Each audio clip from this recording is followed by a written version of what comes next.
Well, when you're ready, sir, let's get going. Let's go. Hi, I'm Tobias Carlisle. This is the Acquirers Podcast. My special guest today is John Boyar from the Boyar Group. They have a very well-known research service and an asset management arm. They've been around for 45 years on Wall Street. There aren't very many who've been around longer. I'm going to talk to John right after this. Tobias Carlisle is the founder and principal of Acquirers Funds. For regulatory reasons, he will not discuss any of the Acquirers Funds on this podcast. All opinions expressed by podcast participants are solely their own and do not reflect the opinions of Acquirers Funds or affiliates. For more information, visit acquirersfunds.com. Hey, John, how are you? I'm doing great, thank you. So, many folks will know the name Boyar, but if you could just give us a little history of the firm. Absolutely. As you mentioned, we're celebrating on Monday. We celebrated our 45th anniversary, which is absolutely amazing. My father started the business in 1975, right in the middle of a brutal bear market. I mean, it was probably the worst time, but the best time in retrospect to start a business like this.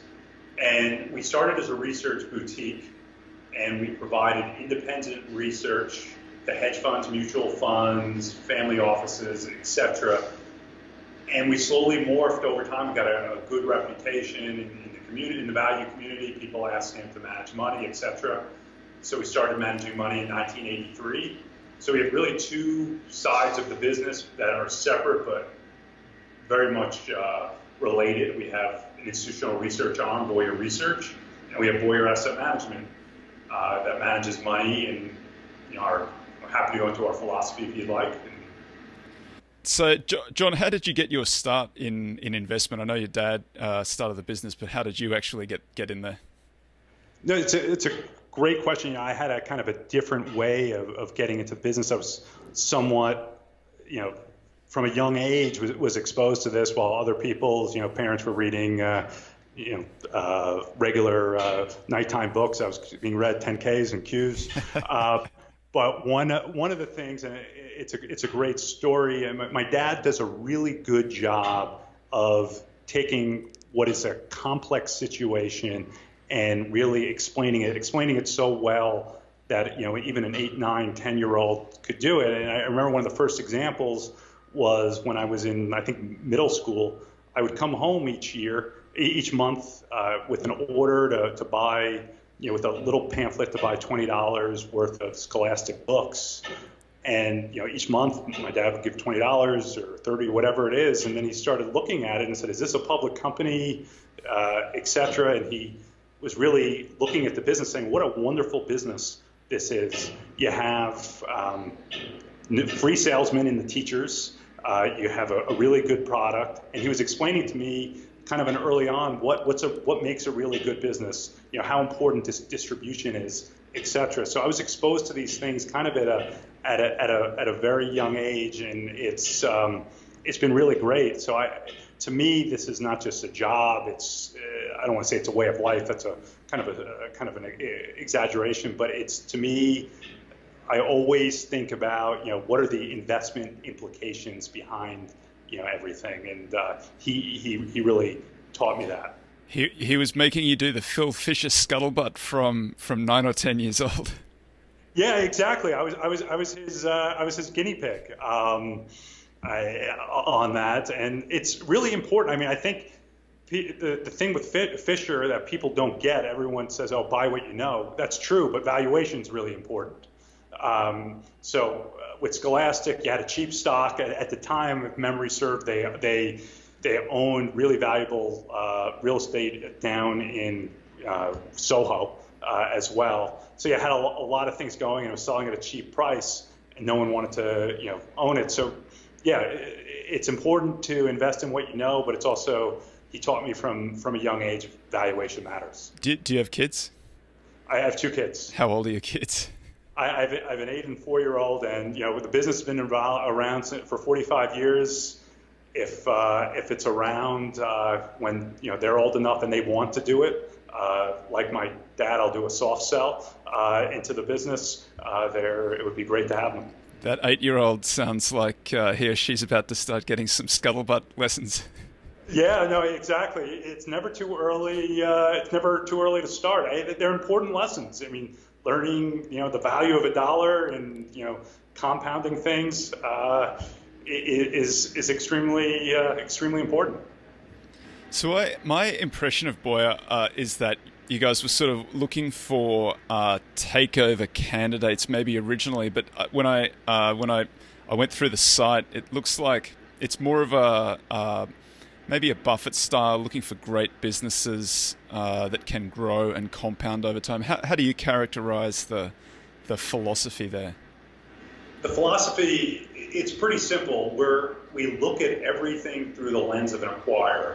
What would a knowledgeable buyer pay for a business? And that's what whether it's a large company, it's big, years ago we did Home Depot or Microsoft in mid to late 2000s. It's still healthy to do that exercise, because if you're buying something at a significant discount to intrinsic or private market value, over time, good things will happen. What's the difference between, say, intrinsic value and private market value, which sounds a little bit like Mario Gabelli loves that, the private market value. And in his private market value, he includes some sort of takeover premium. Yeah, I mean, to me, the private market value is what would a knowledgeable acquirer pay for the business. You look at precedent transactions, and, Mario was my first boss on Wall Street. He's a fantastic investor. I've certainly learned a lot from him and watching him. So to me, I kind of think they're one and the same. It's what is a business really worth? And to me, what it's floating on your stock screen is not what a business is worth. It's just what someone's willing to pay at that moment in time for a fractional interest in the business. What I'm looking for is, if I wanted to buy the whole business, what would that be worth? And if a stock is significantly below where it's trading at the value of the business, then it's something that would interest us. What sort of businesses are you looking for? Will you consider cyclicals, or are you avoid the cyclicals? How do you think about that? Yeah, when you hear about value investing, a lot of people think deep cyclical names. That's not our. I mean, we'll do some of those situations, but we prefer really good businesses that you can compound over time, and that's because the majority of our clients are U.S.-based taxable investors. So with cyclicals, you have to be right twice. You have to know when to go in and when to go out. We prefer looking at companies that you can just compound over time and hold on to them for as long as possible until they get blatantly overvalued. Just because, everyone, they have this focus on fees. Everyone, there's fee compression in the industry. Everyone wants to pay the lowest management fees, etc. But really, the biggest cost that most investors face is to Uncle Sam, or at least U.S. investors. And when you have to pay, well in excess of 20% for long-term capital gains and roughly 40% for short-term, that's what you should be avoiding. Yeah, Uncle Sam's your partner in every single one of the winners. Not much help in the losers, though. That's a terrible partnership. I love the United States. I love the country, but yeah, it's a painful to have to pay taxes on transactions, and something you really should be mindful. To us, it's not what you make, it's what you keep. Yeah, I couldn't agree more. Tax offers a very, very large source of return that not a lot of folks think about. When you're constructing these portfolios, how do you think about diversification, concentration? How do you size at inception? What are you guided by there? Yeah, we're really agnostic to like S&P weightings. I know roughly what they are, but sometimes it hurts us, sometimes it helps us. But we're looking for the cheapest stocks. So we're just trying to construct a portfolio from the bottom up. Invest slowly over time. We don't invest everything all at once when a client comes in, and we're not we're stewards of people's capital. We're not going to put 80% in median names because we think they're cheap. but we're not afraid to put 20 or 30% in media names and a high weighting, let's say in consumer discretionary and financials, significantly above the benchmark if we think that those stocks are cheap. And if we think that certain names like energy that we don't want to buy because they're influenced by the price of a commodity and that's not the type of business we want to own, we can totally disregard it. How do you think about constructing a portfolio?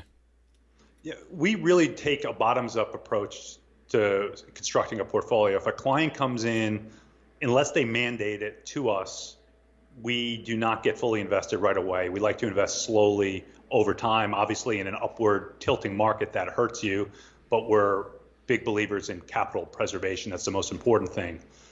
We don't even look at what the indices sector weightings are. That's something that's important to us, and we're not afraid to significantly, put a lot of names in, let's say, the consumer discretionary and media names, and not put anything in, let's say, energy. We just want to buy a lot of great businesses, put them in a portfolio, invest in them slowly over time. The typical portfolio has between 20 and 40 stocks, depending on the mandate, and it's so that's how we look at portfolio construction. We are cognizant, we're not going to put 60 or 70% of the portfolio in media names. We do look at that. We want to have some diversification, but in our opinion, a lot of managers over diversify. When you're putting on a position at inception, do you have any limits to the sizing of the position? Are they equal weight at inception, or do you size up the better opportunities? How does it work? Yeah, it's really a case by case basis. We don't equal weight. We'll certainly have names in our portfolio that, let's say, we start out at a 2% position, and then we'll maybe make it a 3 or 4% position. But we don't start with a half a basis point or something like that in a position typically.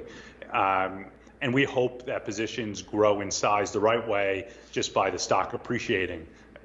And, we also, one of the most important things is, when a stock is going down is to kind of reevaluate the thesis, make sure everything is still intact. And if it is, add to it, but add to it in such a way that you're mindful of your original cost. Do you trim as they go up, or do you prefer to, are you in or out? How does that work? Yeah, it's more art than science. I mean, people try to make this business more complicated than it really is, or needs to be. But as I mentioned before, we're really tax sensitive. So we try not to sell things until it gets blatantly overvalued.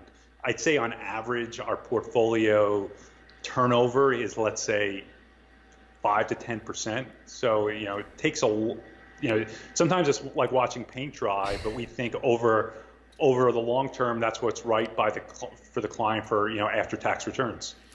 The interview on the site, your dad says you look for great consumer franchises. So how do you characterize a great consumer franchise? Yeah, to us, brands are critically important to us. That's something that's very difficult to replicate. It takes lots of marketing dollars, et cetera, and it gives consumers a huge advantage, or it gives a company a huge advantage with consumers. So we really like kind of two companies. One, companies just with a terrific consumer franchise, or companies with a great consumer franchise that are masked by a corporate name. Years ago, we came up with the idea Acushnet. And if I mention the name to most people, they have no idea what it is. But they make Titleist golf balls, FootJoy golf gloves, etc. And believe it or not, that leads to valuation discrepancies. And over time, the stock market usually does the right thing and values the company correctly, but it creates opportunities. Right. You one of the interesting things in that interview, no cigar butts, no cyclicals, which I was a little bit surprised by. I sort of had the impression that you guys did a little bit more of that, but that was an interesting point that you raised it before, that you have to be right twice. I've never thought about it like that, once when you buy and once when you sell. Yeah, I mean, it's when to sell is extremely hard. Most people concentrate on when to buy. Fortunately, because of the way we look at companies, a large percentage of the names that we profiled are taken over. So the decision is made for us, and then we evaluate if it's a stock deal, whether we want to keep the stock, or if it's cash. Obviously, we're forced to tender our shares. And going back to your point about cigar butts, that's kind of how we started in the 70s. And I think that was just where the opportunity set also lied. There were, no real computers. Everything was done manually. Like a high technology was having a calculator.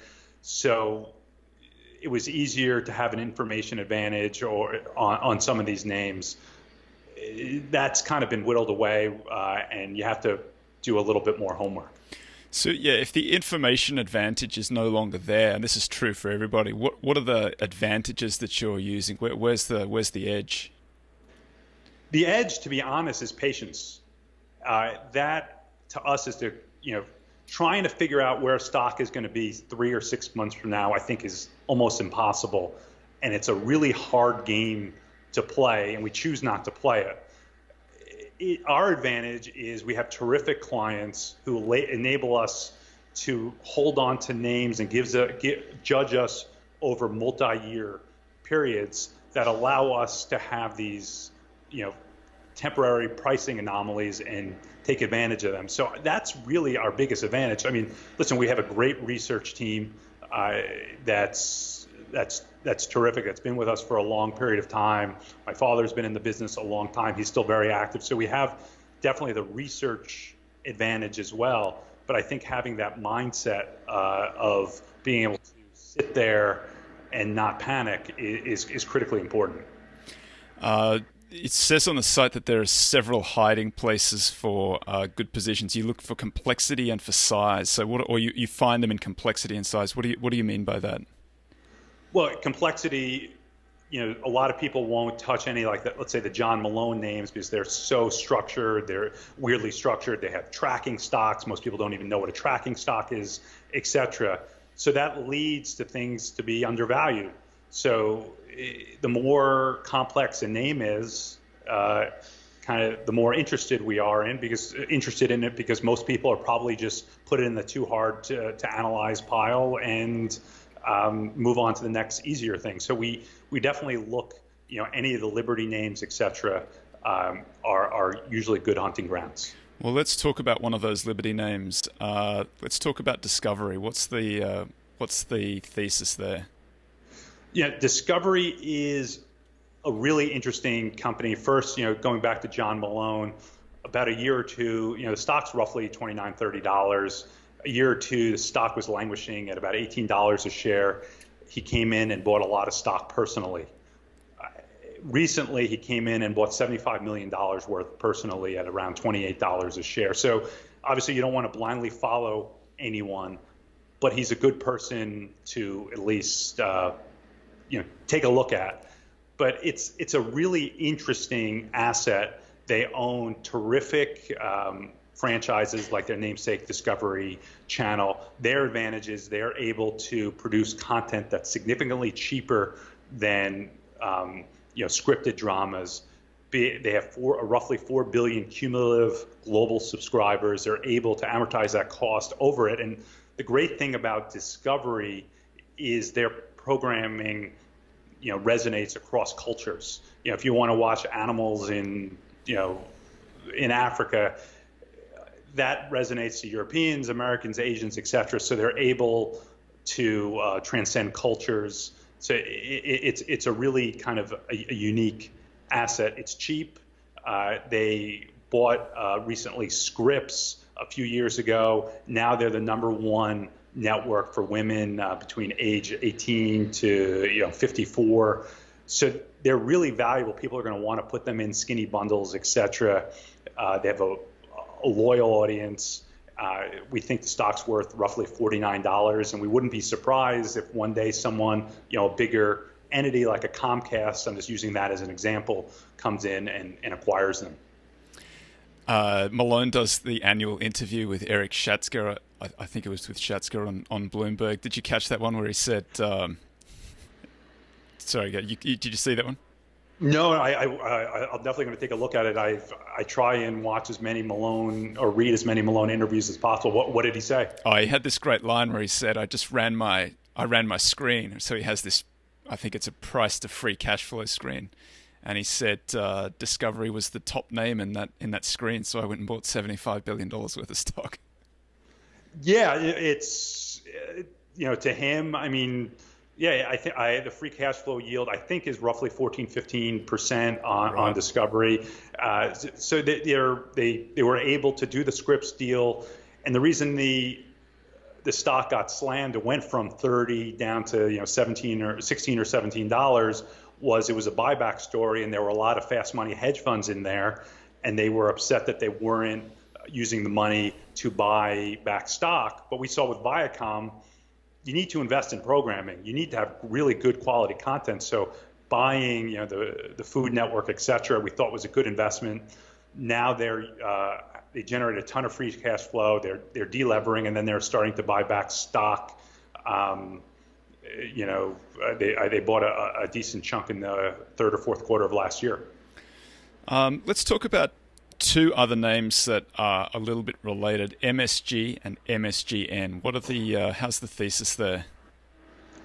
Yeah, MSG is a really interesting name, and that's, to take a step back, we got there, we used to invest and write about Cablevision. Cablevision was controlled by the Dolan family, and everyone loves to hate the Dolans. And we've actually had a pretty good experience investing alongside of them. In 2007, they tried to steal the company, but they said that they wouldn't do the deal unless the majority of the minority shareholders approved the deal. It was voted down, and since then they've been unbelievably shareholder friendly. They had the highest payout ratio in the cable industry. They ended up spinning out MSG. MSG ended up spinning out MSGN. Cablevision spun out AMCX, the Walking Dead, etc. And then Cablevision sold itself to Altice for a price we never thought we would get. So we have a quite different view of the Dolans than most people. They may be horrible team owners. I mean, the Knicks, I think under Dolan, have lost over 800 games. They haven't made the playoffs in, I think, 5 or 6 years. I mean, they're absolutely terrible, but from a shareholder perspective, they're terrific. So that brings me to Madison Square Garden. It's the epitome of a trophy asset. You're buying the Garden, the air rights associated with the Garden. You're buying the Knicks. You're buying the Rangers. You're buying Radio City Music Hall, the LA Forum, a valuable entertainment business. And basically, at the current stock price, you're just paying for the Knicks and the Rangers and getting everything else for free. It's about a $300 stock, $200 stock. We think it's worth about $300 or so dollars per share. There's also a catalyst. One of the things that we always look for is a catalyst. What's going to make the stock ascend in value over a relatively reasonable period of time? And in the case of MSG, they're spinning out the entertainment division next sometime in the first quarter of this year, and so that could lead to possibly the Knicks or the Rangers being acquired. So that he's simplifying the business, which is something we like.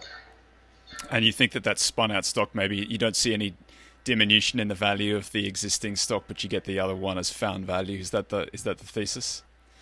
Well, it's more now you're going to have really two companies. One, the sports teams that are, will have their own shareholder base who want to own these trophy assets, and someone who wants kind of the faster growing entertainment business, and people can kind of make their own decisions on what they want to own. Plus, he makes it just easier if someone wanted to come in. It was interesting that they structured it that the entertainment company was a parent company. So a buyer could come in now and buy the Knicks and or the Rangers and not endanger the tax-free nature of a spin-out.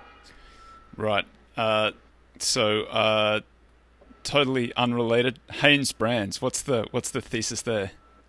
Well, that goes back to great consumer franchises. I mean, Hanes, you have the legacy, Hanes, which is extremely popular globally. They also have Bonds, which is, popular in Australia, et cetera. But one thing they also have that most people don't realize is Champion. And Champion is growing like a weed, and they're not getting credit for it. So one of the things that they could do is spin out the Champion brand over the next couple of years to kind of demonstrate the value of Champion. It's roughly a $14 stock. We think it's worth $27 or $28. The reason why it's so depressed is just generally, Target, Walmart, their big customers, aren't doing as well, and they just need to adapt to a new medium. I don't think people are buying less underwear because people are buying things online. They just need to kind of be educated to figure out, to buy it on Amazon, et cetera, which is also a fast-growing category for them. And interestingly, they're not losing market share online. So the value of the brand is extremely important. There's studies that say that, the closer you get to the body, the less likely you want private label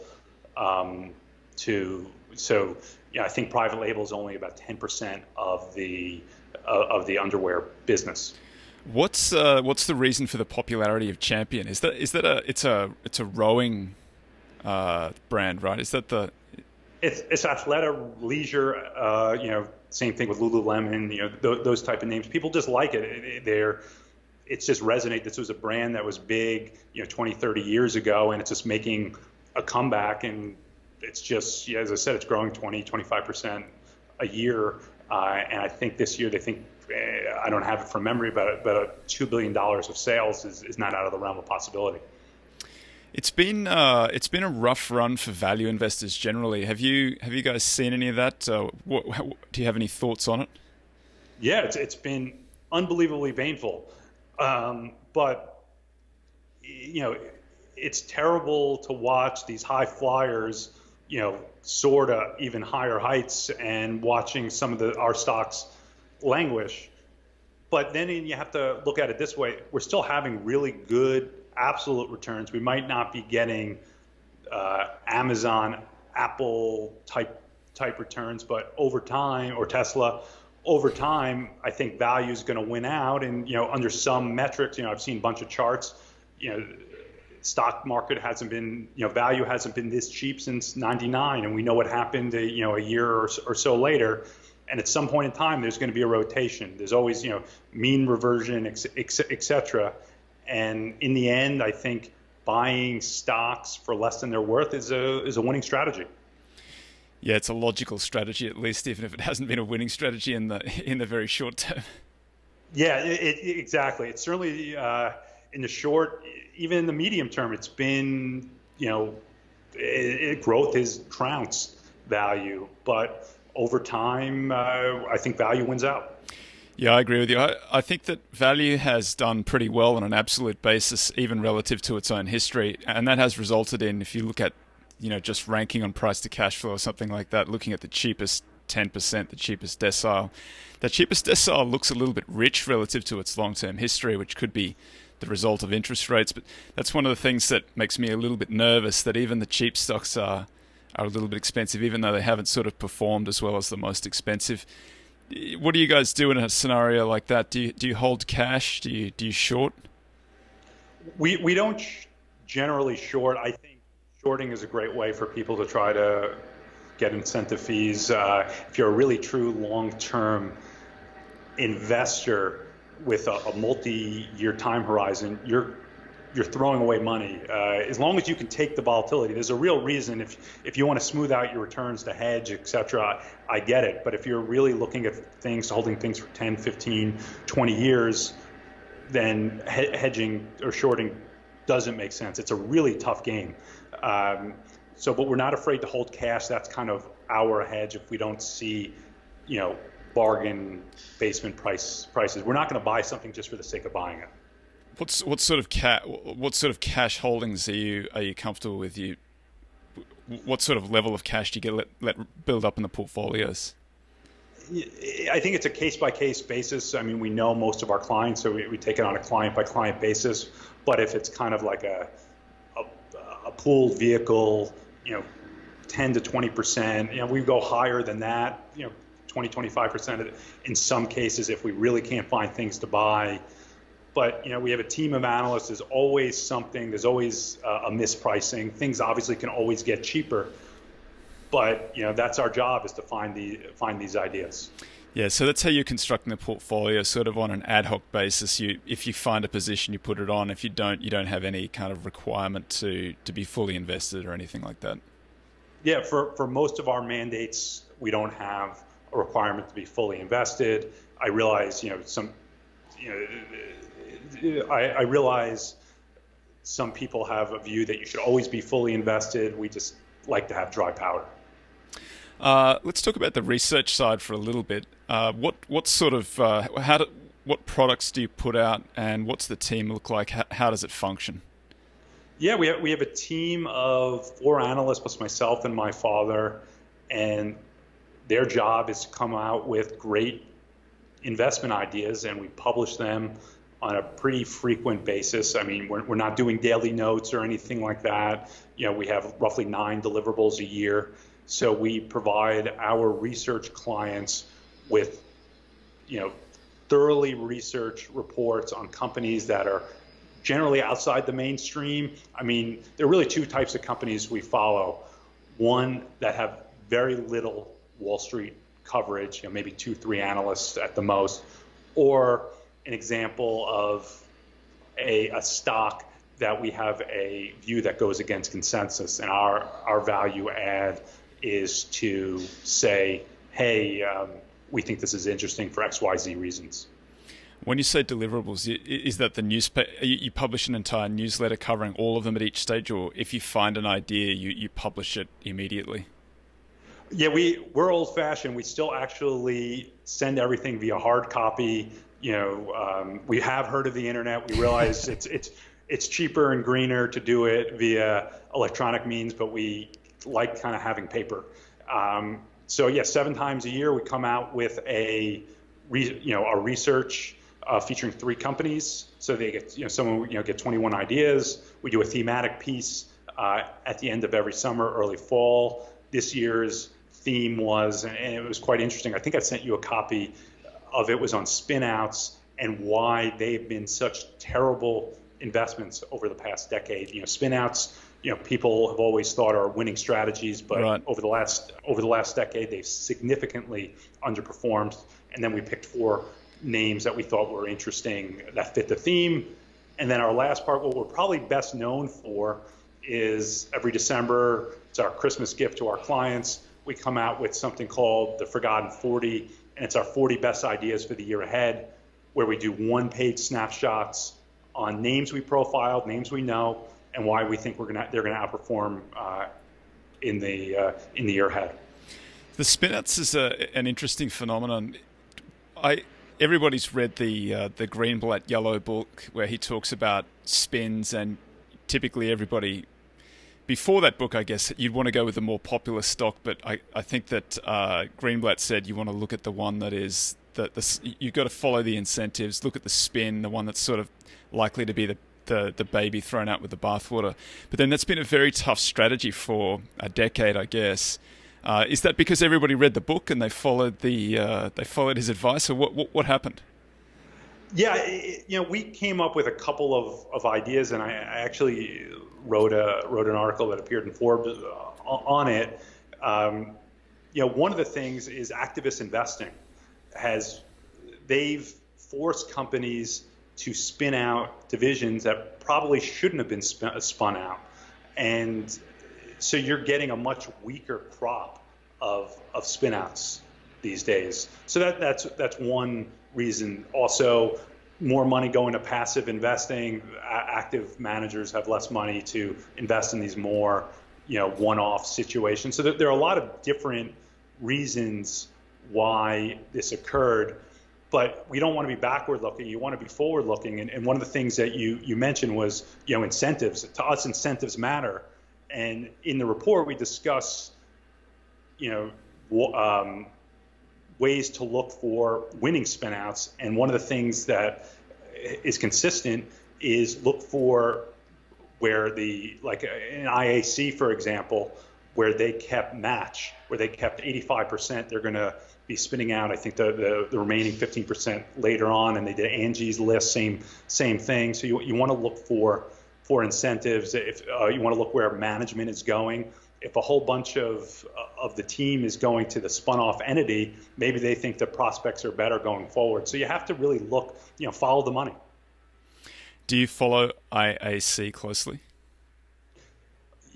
It's a name that we profiled 4 or 5 years ago, and then we profiled it again in the fall. So it's a name I know well. Every time it doesn't look cheap enough, and I haven't pulled the trigger, and I kick myself. But it's a great business, and Angie's an interesting business as well. Barry Diller is an unbelievable capital allocator. He's just done a fantastic job in his career, and is someone people should be comfortable investing alongside of. There's a recent article about them not taking any moonshots. And I looked through that list of investments that he's made. He's had this phenomenal track record of putting a few $100 million or maybe up to $1 billion in multiple companies and getting returns that are like 15, 20x on those positions. I don't know what he's doing. I want to figure out how he's seeing it. Yeah, no, and one of the things IAC was getting punished for, and the reason why the stock was depressed, was they refused to bid up companies. The private market stocks the private market was so expensive, they didn't want to play in that game. They were very value focused. So now, with what happened to WeWork, et cetera, maybe they'll be able to get some of these early stage investments at reasonable prices. I had a look at the balance sheet recently. That I think the last Q they had something like $3 billion in cash, and I think they'll have $5 billion once they complete some of these final spins. It's be an interesting vehicle when the market gets a little bit cheaper, which I guess it does at some stage, and then Diller's in there with a lot of dry powder. It'll be worth revisiting, I think. Yeah, no, absolutely. It's an interesting name. They have great properties from Investopedia, on. So it's something investors should definitely take a look at. What do you think is the thing that turns it for value? What's the catalyst? Because it's been an extraordinarily long, kind of painful drawdown that I used to say it's not as deep as the 2000, but it's taken much longer. But now we're getting to that point that it's looking like 2000. I mean, I guess what was the catalyst in 2000? I mean, there was really nothing that people people have theories, et cetera. There doesn't necessarily have to be one event that makes it turn. Is it just valuation? I don't know. I mean, it's a different world now with passive, owning 22% of on average of an S&P 500 company. So I don't know what turns. Is it something with interest rates that when they start to rise? If they start to rise, does that turn? I have absolutely no idea. I just think at some point it will, and I hope sooner rather than later.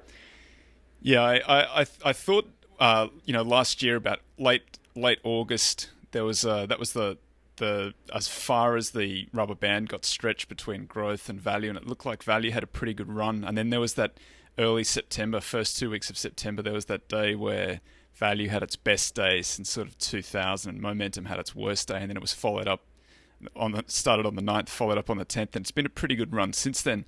But it's been soft again coming into 2020, and then you contrast that with things like Tesla that have, I don't know whether that's a short squeeze or what that is, but Tesla's had 3x from its bottom. Tesla is inexplainable. This is why you can't short on valuation. Right. It's the classic example of it. I have no idea why people are plowing money into this. This is a car company, and it's a high barriers to entry. They're pricing in perfection, more than perfection at this point. So I think buyer beware. Tesla, they were celebrating recently the fact that it went through $100 billion in market cap, but it's got some debt in there too. So the EV is more like $110 billion in Tesla. And then it's not making any money. So The most bullish report I've seen was in Barron's, where they said they might make $5 billion sometime in the future. So you got to pay $110 billion for a theoretical 5 sometime in the future. That's not the kind of investing I like to do. No, it's, to me, I don't know who's buying it. If this is retail institutions, is it a short squeeze? I have no idea. But to me, it doesn't make sense. But it's one of those things where it's interesting to talk about and it's interesting to kind of follow, but you shouldn't spend so much time focusing on it, because it takes you away from companies you're actually going to invest in. But I think at some point, Tesla breaks, and when it is, people are going to lose a lot of money, and a lot of money very quickly. Well, let's go back to so we've talked about the research side. Let's talk about the asset management side. How does that work? You have managed accounts. Do you have a pooled vehicle? Yeah, we have a pooled vehicle. We have managed accounts. We have all sorts of different ways people can invest in us. One of the things we pride ourselves is treating each account individually and being tax efficient. So how's the pooled vehicle work? What's the structure? It's just a 1940 Act vehicle. Because there's so many regulations, et cetera, you can't talk about it. I can't talk about it, which is crazy. But the lawyer in me, I'm a recovering lawyer, says I probably shouldn't. But we have a variety of ways people can invest, from as a small amount of money up until a separately managed account. Did you practice, or did you go straight to asset management? I did practice law. I was a litigator for a couple of years.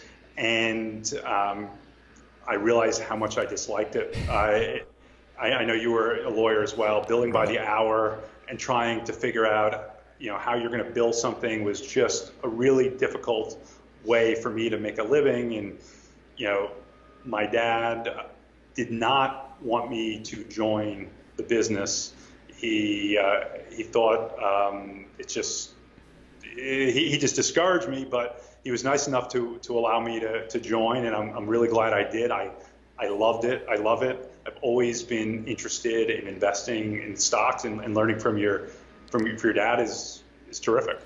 Yeah, it's nice to get away from the billable hour. It's sort of it changes the way you think. If you've got a little bit of time to think about things, I think you make better decisions rather than sort of trying to work out whether something is worth, in fact, the amount of time that you're spending on it.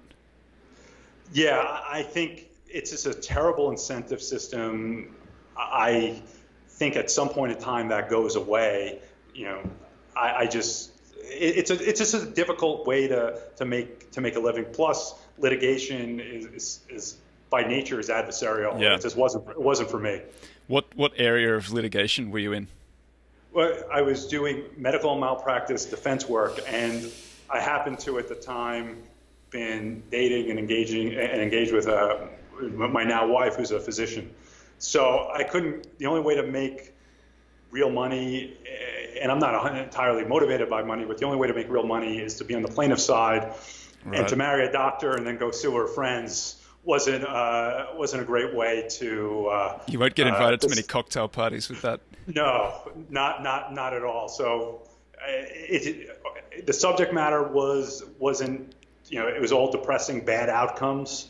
So the subject matter combined with the billable hour, combined with wanting to have a good marriage, it just wasn't for me.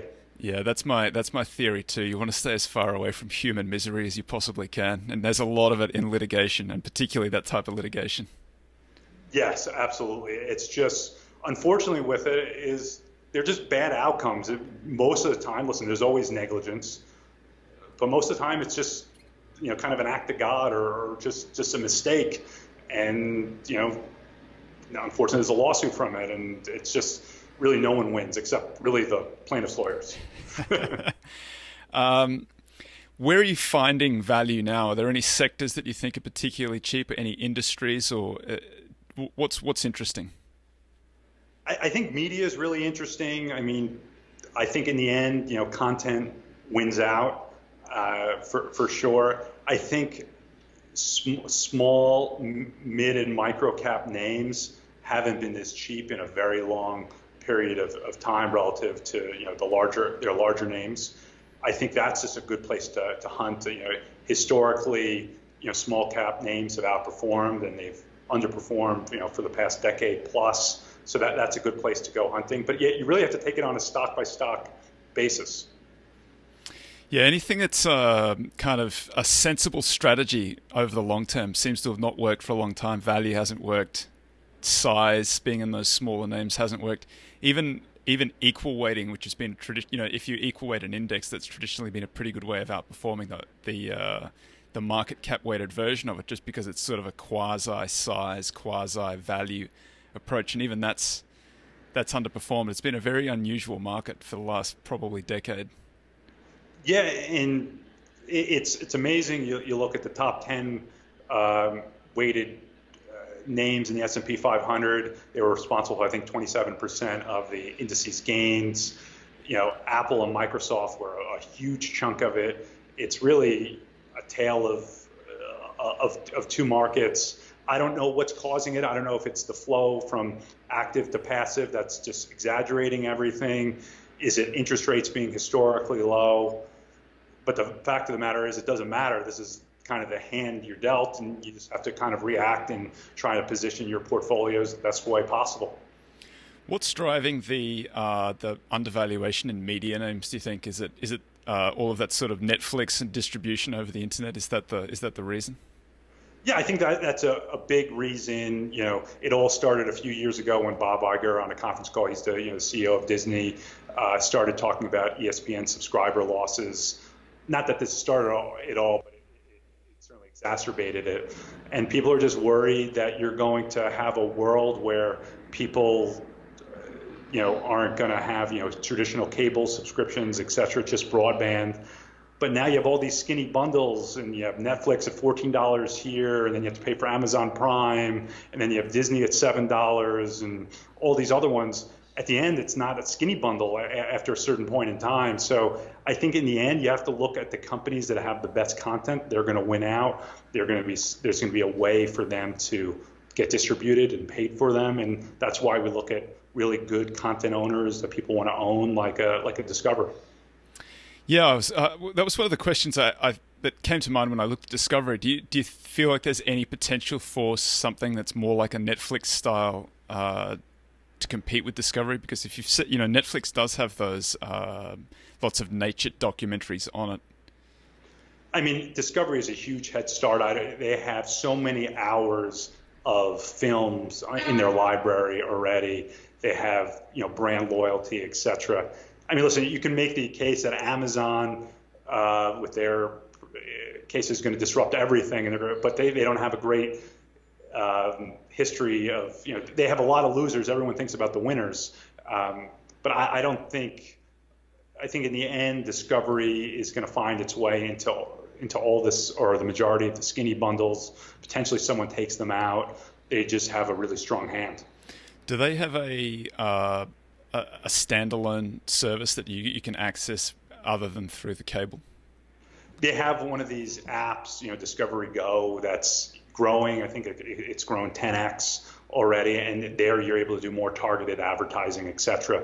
So, that's going to help them as well. John, we're coming up on time. If folks want to get in contact with you, how do they do that? And I understand you have an offer. Yeah, well, you can always visit our website, BoyarValueGroup.com. That's Boyar. Everyone misspells it. And if you want to purchase the Forgotten 40, it's still on sale. If you email info@BoyarValueGroup.com and put acquires multiple in the subject line, we'll give you years free of the acquires multiple. So it's a win-win. We'd love to talk to you more about our service. We'll stick that in the show notes for anybody who wants to get in touch with John. Hey John, thanks so much. I love seeing you at all of the conferences when we're at in the same place. It's been great talking to you over the years. No, it's been great. Are you going to be ringing the bell soon? Yeah, well, we're still trying to sort that out. Hopefully not too distant future. I'll certainly let you know when that happens. There's a long line of people who want to ring that bell. Yeah, well, when you do, let me know. I'd love to get together. And thanks for having me on the show. Will do. My absolute pleasure. John Boyar, Boyar Value, thank you. Thank you.